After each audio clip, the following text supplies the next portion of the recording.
इस कार्यक्रम के सह प्रायोजक हैं पेट सफा आयुर्वेदिक चूरन, पेट सफा हर रोग दफा। गोल्डी मसाले लाए हैं फ्रेश लॉक टेक्नोलॉजी, जो रखे मसालों को हर समय फ्रेश।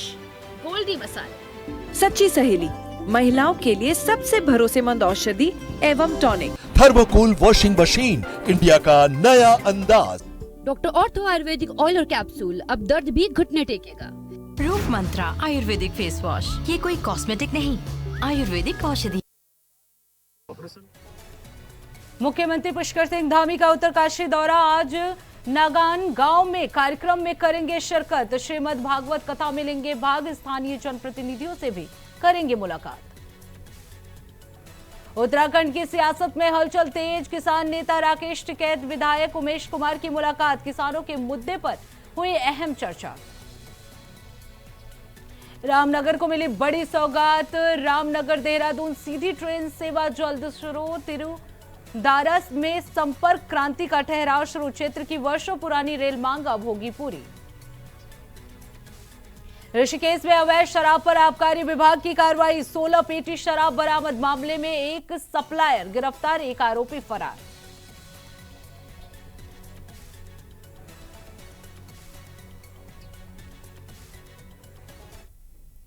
नमस्कार, देवभूमि समाचार में आप सभी का स्वागत है। मैं हूं आपके साथ प्रज्ञा मिश्रा। बुलेटिन की शुरुआत करेंगे बड़ी और अहम खबर के साथ। तो सबसे पहले बात कर लेते हैं, मुख्यमंत्री पुष्कर सिंह धामी का आज उत्तरकाशी दौरा है, जहां सीएम पुष्कर सिंह धामी बरकोट क्षेत्र में कार्यक्रम में शिरकत करेंगे, श्रीमद् भागवत कथा में भी हिस्सा लेंगे। इसके साथ ही आपको बता दें, स्थानीय प्रतिनिधियों से भी मुलाकात करेंगे सीएम धामी। तो धार्मिक कार्यक्रम में शामिल होंगे आज सीएम धामी। इसके साथ ही आपको बता दें, कई कार्यक्रमों में आज वो हिस्सा लेने वाले हैं। तो देहरादून में आज मुख्यमंत्री पुष्कर सिंह धामी का दौरा है। तय कार्यक्रम के अनुसार वो बरकोट क्षेत्र के नगान गांव पहुंचेंगे, जहां विभिन्न स्थानीय कार्यक्रमों में वो शिरकत करेंगे। मुख्यमंत्री श्रीमद् भागवत कथा में भाग लेकर धार्मिक आयोजन में शामिल होंगे और श्रद्धालुओं को भी संबोधित कर सकते हैं। उनका ये दौरा करीब 3 बजे निर्धारित है। इस दौरान वो स्थानीय जनप्रतिनिधियों से मुलाकात कर क्षेत्र की समस्याओं और विकास कार्यों की जानकारी लेंगे। दौरे को लेकर प्रशासन ने तैयारियां पूरी कर ली है और सुरक्षा व्यवस्था भी चाक चौबंद की गई है। तो आज उत्तरकाशी के दौरे पर सीएम धामी जो है आज रहने वाले हैं, कई कार्यक्रमों में आज वो हिस्सा लेंगे। आपको बता दें, बरकोट क्षेत्र में आज सीएम धामी जो है वो पहुंचने वाले हैं, जहां एक धार्मिक अनुष्ठान कार्यक्रम में वो हिस्सा लेंगे। इसके अलावा जनता को भी संबोधित कर सकते हैं। तो आपको बता दें, कई जनप्रतिनिधियों से भी मुलाकात सीएम धामी जो है इस वक्त कर सकते हैं। तो उत्तरकाशी से जुड़ी ये बड़ी जानकारी, बड़ी अपडेट आपको हम बता दें, आज सीएम पुष्कर सिंह धामी का उत्तरकाशी दौरा है, जहां स्थानीय जनप्रतिनिधियों से वो मुलाकात करेंगे। कई धार्मिक कार्यक्रमों में आज वो हिस्सा लेने वाले हैं। इसे लेकर सुरक्षा व्यवस्था के भी कड़े इंतजाम किए गए हैं। सुरक्षा व्यवस्था चाक चौबंद की गई है। तैयारियां जो है प्रशासन की तरफ से पूरी कर ली गई है।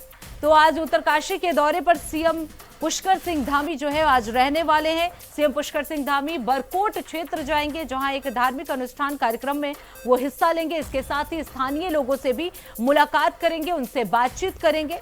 तो काफी बीजी शेड्यूल आज सीएम धामी का रहने वाला है। कई धार्मिक कार्यक्रम में वो हिस्सा लेने वाले हैं। श्रीमद् भागवत कथा में भी वो भाग लेंगे। तो उत्तरकाशी के दौरे पर आज सीएम धामी जो है वो रहने वाले, स्थानीय जनप्रतिनिधियों से वो मुलाकात करेंगे, उनसे बातचीत करेंगे। तो उत्तरकाशी में सड़क व्यवस्था, आपदा प्रबंधन से जुड़ी कई मुद्दों पर भी वो जो प्रशासनिक अधिकारी हैं उनसे भी बातचीत कर सकते हैं। इस दौरे को काफी अहम माना जा रहा है, क्योंकि जो परेशानियां लोगों को हो रही है इस दौरान, उससे भी रूबरू होंगे सीएम पुष्कर सिंह धामी। तो आज पुष्कर सिंह धामी बरकोट क्षेत्र जाएंगे, जहां वो कई धार्मिक अनुष्ठान कार्यक्रमों में हिस्सा लेंगे।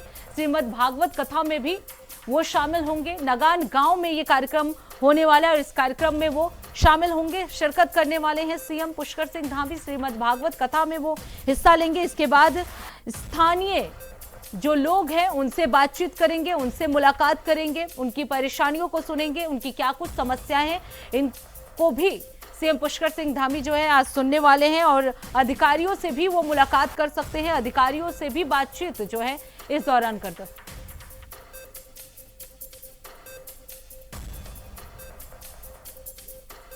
अब रुक कर लेते हैं अगली खबर की। उत्तराखंड की राजनीति में उस समय हलचल बढ़ गई जब रुड़की में किसान नेता राकेश टिकैत और खानपुर विधायक उमेश कुमार की अहम मुलाकात हुई। इस बैठक में प्रदेश के मौजूदा राजनीतिक हालात, किसानों की समस्याएं और आने वाले चुनावी समीकरणों पर विस्तार से चर्चा होने की बात सामने आई है। आपको बता दें, मुलाकात के बाद राकेश टिकैत ने उमेश कुमार की सराहना करते हुए कहा कि वो प्रदेश की जमीनी हकीकत को सही तरीके से समझते हैं और सामने रखते हैं। साथ ही उन्होंने किसानों के बकाया गन्ना भुगतान का मुद्दा उठाते हुए इसे बड़ा सवाल बताया। टिकैत ने उमेश कुमार को राजनीतिक तौर पर आगे बढ़ने का संदेश भी दिया और कहा कि तैयारी करें और अपने जैसे लोगों को भी चुनाव मैदान में उतारे। वहीं उमेश कुमार ने इस मुलाकात को पारिवारिक बताते हुए कहा कि राकेश टिकैत उनके पारिवारिक मित्र हैं और वो समय समय पर उनसे मार्गदर्शन लेते रहते हैं। उन्होंने अवतार भड़ाना के बयान पर पलटवार करते हुए कहा कि अगर वो चुनाव लड़ते हैं तो उनका स्वागत है। मेरे पारिवारिक मित्र हैं, 14 साल से मेरे उनके साथ रिश्ते हैं और समय समय पर मैं उनसे सलाह लेता रहता हूँ। आज अब वो आए थे हरिद्वार के दौरे पर, उनका शिविर भी है हरिद्वार में शुरू होने वाला है, तो उसके संबंध में बात हुई। उत्तराखंड के मुद्दों पर बात हुई, किसानों के मुद्दों पर बात हुई, राजनीतिक परिवेश को लेकर भी, परिस्थितियों को लेकर बात हुई। तो मतलब मुझे लगता है कोई ऐसा खास मुद्दा नहीं है, बस एक मुलाकात है। में आपको चुनौती दी जा रही है भड़ाना के दौर से। आइए, भड़ाना जी का स्वागत है। वो कांग्रेस से आए, भाजपा से आए, जैसे भी आए। अब रुक कर लेते हैं अगली खबर की। रामनगर क्षेत्र के लिए बड़ी खुशखबरी सामने आई है, जहां जल्द ही रामनगर से देहरादून के बीच सीधी ट्रेन सेवा शुरू होने जा रही है। इसके साथ ही तिरुमदारा में संपर्क क्रांति एक्सप्रेस का ठहराव भी शुरू कर दिया गया है, जिससे स्थानीय लोगों को बड़ी राहत मिलेगी। ये गढ़वाल लोकसभा क्षेत्र के लिए एक महत्वपूर्ण उपलब्धि मानी जा रही है, जिससे क्षेत्र में यातायात और कनेक्टिविटी को मजबूती मिलेगी। इस पहल के पीछे गढ़वाल सांसद अनिल बलूनी के सतत प्रयास बताए जा रहे हैं। उन्होंने रेल मंत्री अश्वनी वैष्णव से मुलाकात कर रामनगर देहरादून के बीच सभी सीधी ट्रेन सेवा शुरू करने का आग्रह किया था। अब इस ट्रेन सेवा के संचालन की सभी तैयारियां पूरी की जा चुकी है और जल्द ही इसकी औपचारिक घोषणा किए जाने की भी उम्मीद है। तो रामनगर को बड़ी रेल सौगात जो है वो मिलने वाली है। सीधी ट्रेन सेवा जल्द शुरू होगी। आपको बता दें, वहीं तिरुमदारा में संपर्क क्रांति का ठहराव भी शुरू होगा, जिससे गढ़वाल क्षेत्र के लिए बड़ी उपलब्धि मानी जा रही है। वर्षों पुरानी रेल मांग अब जल्द ही पूरी होने वाली है, क्योंकि इसके लिए अनिल बलूनी ने रेल मंत्री अश्वनी वैष्णव से मुलाकात की है।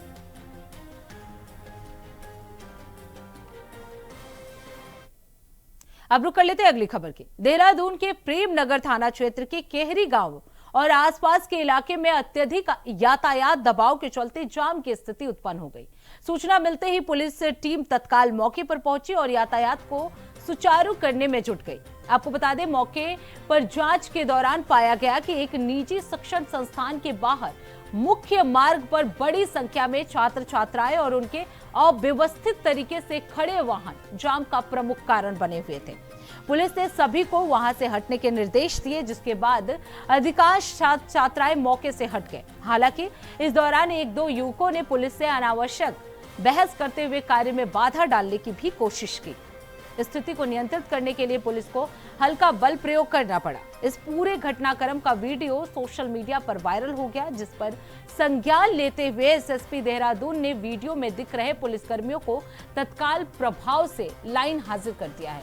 साथ ही मामले की जांच एक राजपत्रित अधिकारी को भी सौंप दी गई है। थाना प्रेमनगर पर सूचना प्राप्त हुई कि केहरी गांव के आसपास एक निजी शिक्षण संस्थान के बाहर और उसके आसपास के एरिया में जाम लगा हुआ है। जिस सूचना पर थाना प्रेमनगर पुलिस मौके पर पहुंची, वहां जाकर देखा कि गाड़ियों की लाइन लगी हुई थी और एक निजी शिक्षण संस्थान के गेट के बाहर आड़ी तिरछी गाड़ियां भी खड़ी हुई थी।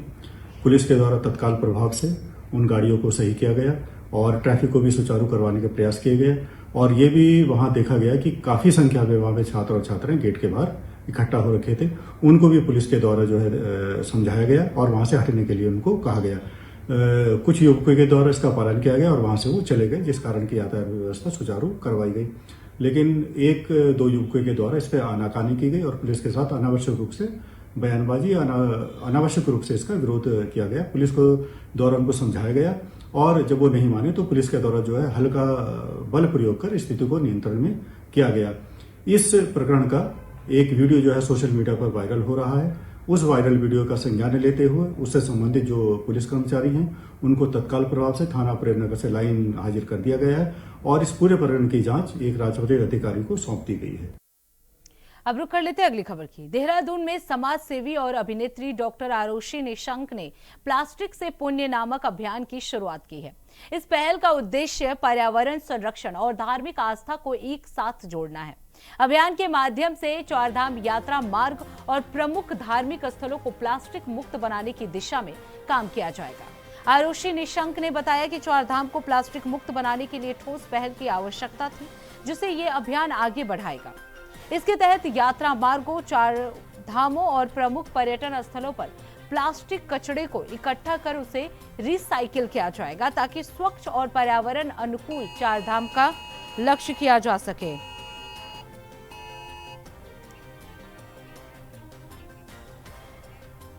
तो आपको बता दें और क्या कुछ कहा आरुषि ने, चलिए आपको सुनाते हैं।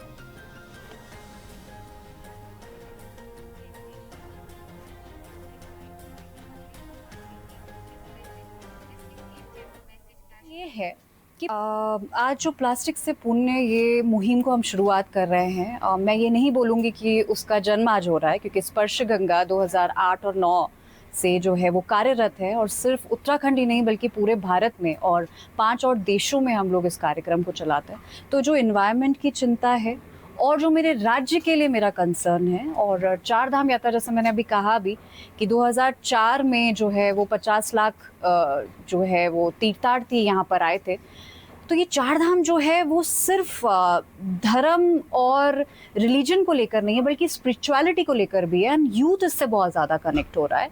तो एक लार्जर कंसर्न ये है कि जब लोग बढ़ते जा रहे हैं उसके साथ में वेस्ट भी बढ़ता जा रहा है। जैसे मैंने अभी आपसे शेयर किया कि कम से कम कुछ 20 मिलियन मीट्रिक टन का कचरा जो है वो पिछले यात्रा में हम लोगों ने कलेक्ट किया था। इतना कचरा हो रहा है जो कि मैं मानती हूँ कि हर साल बढ़ेगा क्योंकि यात्री भी आ रहे हैं। तो कंसर्न ये है कि पहले तो अवेयरनेस हो, अवेयरनेस इस बात की कि plastic love is for ever पता नहीं, but plastic is for ever ये हम सबको पता है। तो उस प्लास्टिक फॉरएवर से बचने के लिए, क्योंकि वही प्लास्टिक जब हमारी ज़मीनों में जाती है उसी से कटान शुरू होता है। हम सब लोग उत्तराखंड में भूस्खलन की समस्याओं से गुजरते हैं।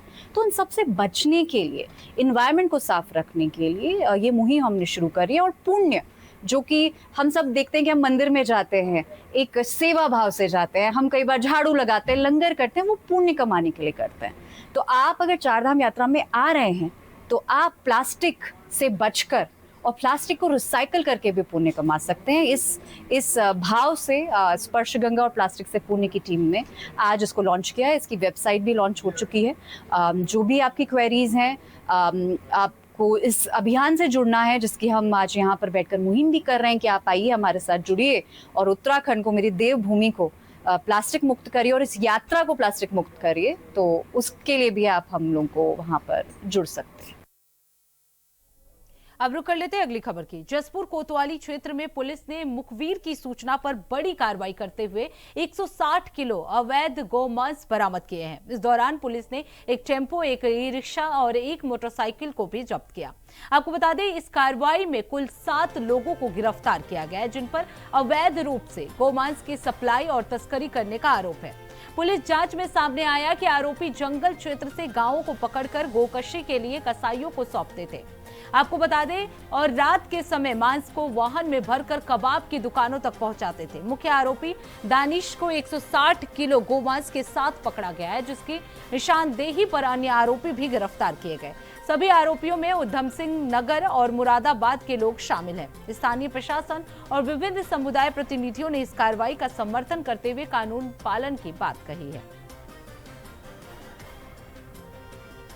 तो आपको बता दें इस मामले में 7 आरोपियों को गिरफ्तार किया गया है। जसपुर का पूरा मामला है। आरोपी जो है वो गो तस्करी करते थे, गोमांस की बिक्री करते थे और इसे लेकर पुलिस ने ये बड़ी कार्रवाई की है। 160 किलो गोमांस जो है वो पुलिस ने बरामद किए हैं। इसके साथ ही इस मामले में 7 आरोपियों को गिरफ्तार किया गया है। तो आरोपियों पर गो अधिनियम के तहत केस भी दर्ज किया गया है। तो जसपुर पुलिस की ये बड़ी कामयाबी मानी जा सकती है। 160 किलो अवैध गोमांस जो है पुलिस ने बरामद की है। इसके साथ ही इस मामले में 7 आरोपियों को गिरफ्तार कर उनके खिलाफ गो अधिनियम के तहत केस भी दर्ज जो है वो कर दिया गया है। इसके साथ ही पुलिस और अन्य आरोपियों की तलाश में भी जुट गई है। उनसे लगातार पूछताछ की जा रही है कि इस कार्य में और कौन कौन से लोग शामिल हैं। इसमें सबसे ज्यादा जो लोग पकड़े गए हैं वो उधम सिंह नगर के बताए जा रहे हैं और आसपास के इलाकों के। तो आरोपियों पर गो अधिनियम के तहत केस दर्ज कर लिया गया है। लगभग 160 किलो का गोमांस जो है वो बरामद किया गया है। एक मुखबिर की सूचना पर पुलिस ने ये बड़ी कार्रवाई करते हुए इस मामले में 7 आरोपियों को गिरफ्तार कर लिया है।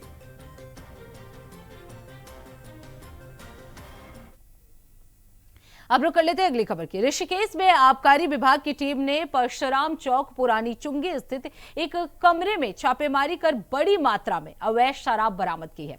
आबकारी निरीक्षक प्रेरणा बिष्ट के नेतृत्व में की गई इस कार्रवाई के दौरान टीम ने कुल 16 पेटी शराब जब्त की है, जिसमें 11 पेटी देसी और 5 पेटी अंग्रेजी शराब शामिल हैं। इस दौरान मौके से एक सप्लायर को भी गिरफ्तार किया गया, जिसकी पहचान अजय जाटव के रूप में हुई है। छापेमारी के दौरान एक अन्य तस्कर मौके से फरार होने में सफल रहा, जिसकी तलाश में आबकारी विभाग की टीम जुट गई है। पकड़े गए आरोपी के खिलाफ धारा 60 के तहत मुकदमा दर्ज कर लिया गया है। विभाग अब ये जांच कर रहा है कि ये शराब कहां से लाई गई है और इसका नेटवर्क किन किन क्षेत्रों तक फैला हुआ है।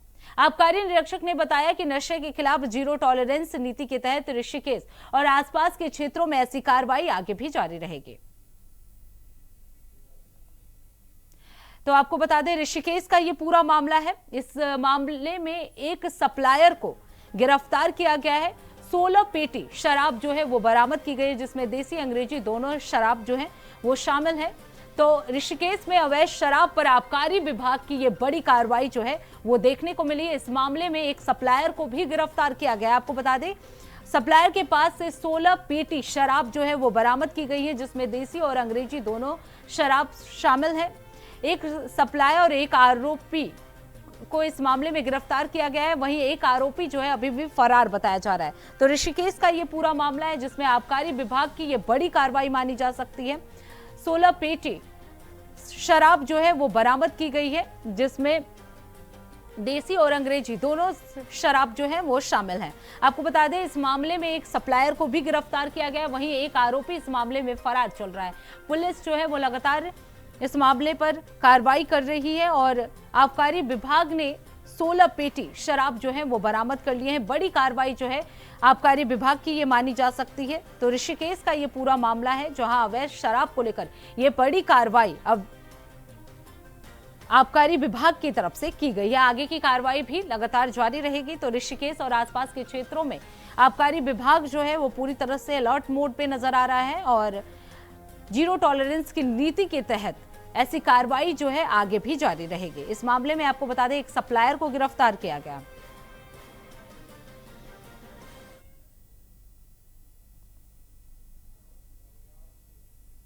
अब रुक कर लेते हैं अगली खबर की। रुड़की तहसील क्षेत्र के भंगेड़ी गांव में सेना और ग्रामीणों के बीच लंबे समय से चल रहे रास्ता विवाद में अब राहत की उम्मीद है। आपको बता दें, सुरक्षा कारणों का हवाला देते हुए सेना द्वारा रास्ता बंद किए जाने से ग्रामीणों को रोजमर्रा की आवाजाही में भारी दिक्कतों का सामना करना पड़ रहा था।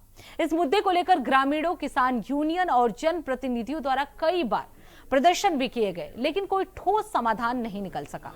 मामला आखिरकार हाईकोर्ट पहुंचा, जहां डबल बेंच ने स्थानीय प्रशासन को ग्रामीणों के लिए रास्ता खुलवाने के निर्देश दिए। हाईकोर्ट के आदेश के बाद प्रशासनिक स्तर पर तेजी देखने को मिल रही है। आपको बता दें, खानपुर विधायक उमेश कुमार ने ग्राम प्रधान और ग्रामीणों के साथ ज्वाइंट मजिस्ट्रेट से मुलाकात कर जल्द कार्रवाई की मांग की है। प्रशासन के अनुसार सेना के अधिकारियों के साथ एक बैठक हो चुकी है और जल्द ही दूसरी बैठक प्रस्तावित है, जिससे इस लंबे विवाद के समाधान की उम्मीद बढ़ गई है।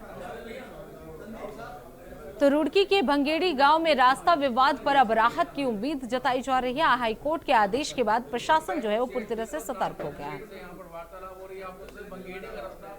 आज कई दिनों के बीच हमारे भंगेड़ी का रास्ता है, विशंबर गेट से चीमा गेट का रास्ता बंद है कोरोना के समय से। उसको खुलवाने के बाद हमने कई लीगल तरीके से भी गांव वालों ने फाइट भी करके डबल बेंच का भी आदेश अपहोल्ड किया था, एसडीएम का आदेश का।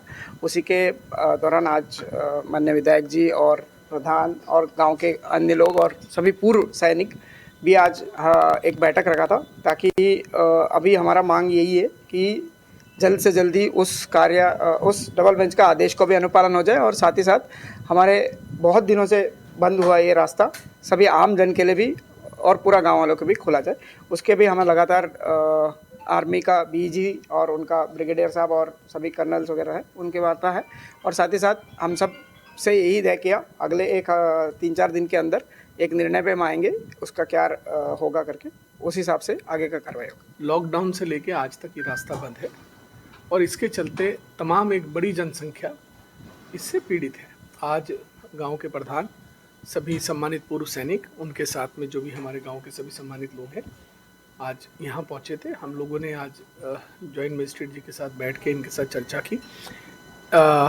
प्रशासन और सरकार का एक बहुत ही हमारे प्रति जो है सहानुभूतिपूर्वक रवैया रहा है और उसी के चलते आज जो है ये बैठकें हो रही हैं। लड़ाई जो गांव वाले लगातार लड़ रहे थे वो माननीय उच्च न्यायालय से डबल बेंच से भी जो है वो जीत कर आए हैं। उनके अनुपालन को जो है इस समय क्रियान्वित करना है, उनके आदेशों को क्रियान्वित करना है। उसके संदर्भ में जो भी प्रशासन को कार्रवाई करनी चाहिए वो कर रहा है। एक दौर की वार्ता जो है जॉइंट मजिस्ट्रेट कर चुके हैं। अब रुक कर लेते हैं अगली खबर की। ऋषिकेश में विवाहिता से दुष्कर्म से चर्चित मामले में हाईकोर्ट ने अहम फैसला सामने आया है। आपको बता दें, आरोपी मंजीत जौहर को कोर्ट ने अग्रिम जमानत दे दी है, जबकि सह आरोपी मानव जौहर को राहत नहीं मिल सकी। सुनवाई के दौरान न्यायाधीश ने दोनों पक्षों की दलीलों को विस्तार से सुना, जिसके बाद मानव जौहर की अग्रिम जमानत याचिका खारिज कर दी गई। इस फैसले के बाद उसकी गिरफ्तारी का रास्ता साफ हो गया है। वहीं मंजीत जौहर को कुछ शर्तों के साथ अग्रिम जमानत दी गई है। कोर्ट ने स्पष्ट किया कि उन्हें जांच में सहयोग करना होगा और किसी भी साक्ष्य को प्रभावित करने की कोशिश नहीं करनी होगी। फिलहाल मानव जौहर फरार बताया जा रहा है और पुलिस उसकी गिरफ्तारी के लिए लगातार दबिश दे रही है। मामले को लेकर स्थानीय लोगों में आक्रोश बना हुआ है और पीड़िता को न्याय दिलाने की मांग तेज हो गई है।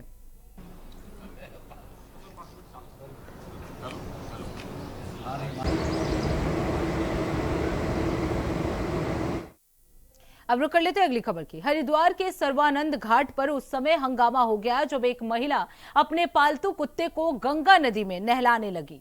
घाट पर मौजूदा अन्य श्रद्धालुओं ने इसका विरोध किया और गंगा की पवित्रता का हवाला देते हुए ऐसा करने से मना किया। इस पर महिला उल्टा विरोध कर रहे लोगों पर बहस करने लगे, जिससे मौके पर कुछ देर के लिए तनाव का माहौल बन गया। हालांकि स्थिति बिगड़ती देख महिला के परिजनों ने हस्तक्षेप किया और उसे समझाकर वहां से कुत्ते के साथ तुरंत हटा दिया। इस घटना का वीडियो सोशल मीडिया पर तेजी से वायरल हो रहा है, जिस पर लोग तरह तरह की प्रतिक्रियाएं दे रहे हैं।